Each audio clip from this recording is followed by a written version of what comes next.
Assalamualaikum warahmatullahi wabarakatuh. Hai sahabat rumah belajar yang ada di seluruh Indonesia. Jumpa lagi dengan saya, Julianti Mandasari. Saya adalah staf mengajar di SMKS Gunajaya, Kabupaten Kota Waringin Timur, Kalimantan Tengah.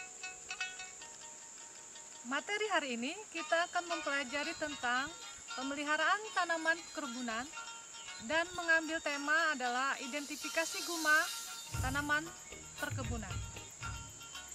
Seperti yang kalian lihat di belakang ibu adalah hamparan perkebunan kelapa sawit yang berada di daerah kami. Lokasi kami memang berdekatan dengan perkebunan kelapa sawit. Dengan adanya lokasi ini kita akan mengetahui gulma-gulma apa saja yang ada di daerah ini nantinya.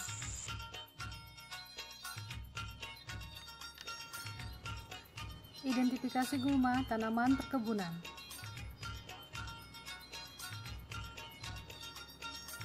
Gulma adalah tanaman yang kehadirannya tidak diinginkan pada lahan pertanian karena menurunkan hasil yang bisa dicapai oleh tanaman produksi.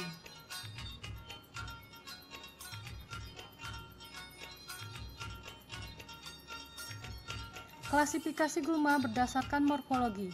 1. Gulma berdaun sempit. 2. Gulma teki. 3.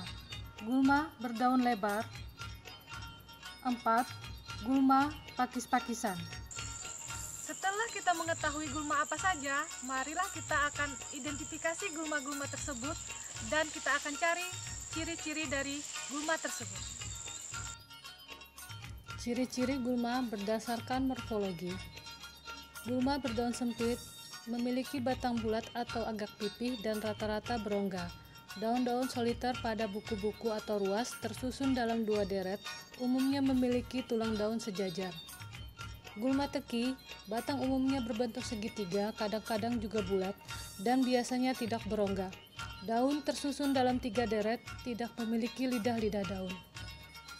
Gulma berdaun lebar memiliki daun lebar dengan tulang daun berbentuk jala. Terakhir, gulma pakisan memiliki ciri khas daun mudanya yang menggulung pada bagian ujungnya.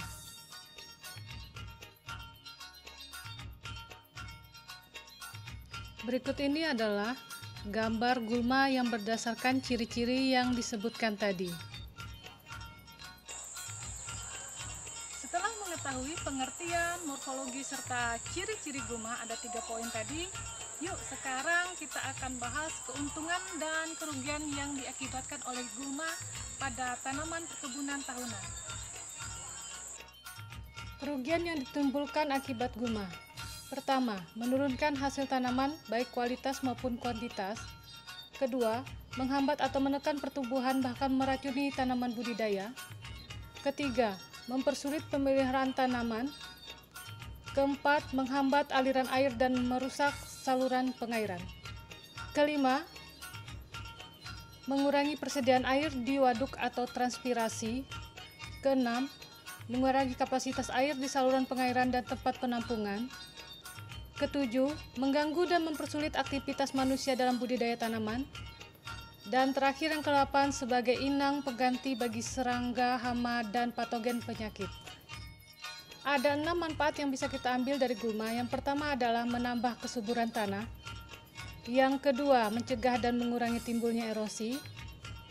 Yang ketiga, sebagai bahan makanan ternak.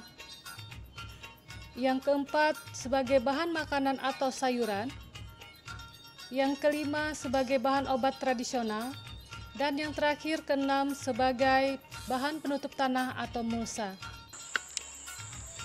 Selanjutnya kita masuk ke pencegahan dan teknik pengendalian gulma itu sendiri, serta beberapa contoh gulma tanaman perkebunan tahunan yang kita jumpai. Upaya pencegahan bisa melalui dengan pembersihan lahan, seleksi dan pemisahan biji gulma dengan benih, menggunakan pupuk kandang yang matang, terakhir dengan pencegahan pengangkutan tanaman atau tanah. Teknik pengendalian gulma ada 3, yang pertama secara fisik atau mekanis, yang kedua kimiawi, dan yang ketiga secara biologis.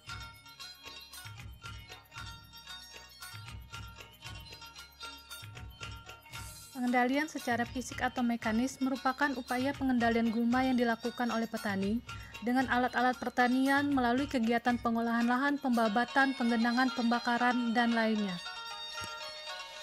Pengendalian secara kimiawi yaitu menggunakan herbisida.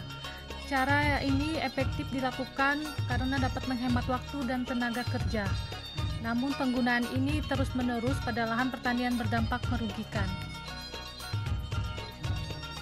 Pengendalian secara biologi adalah pengendalian gulma dengan menggunakan musuh alami, bisa menggunakan insekta, fungi, ternak, ikan, dan lainnya.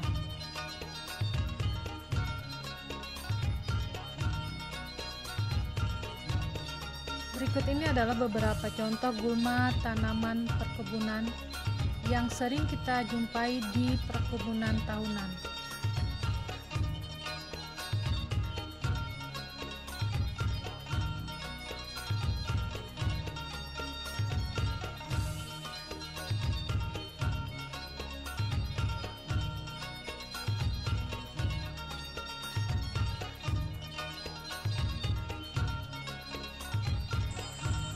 Demikian materi kita tentang identifikasi gulma tanaman perkebunan.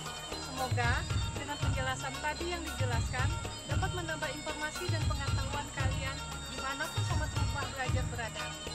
Akhir kata, saya Yulianti Margasari undur diri. Sampai jumpa di materi berikutnya.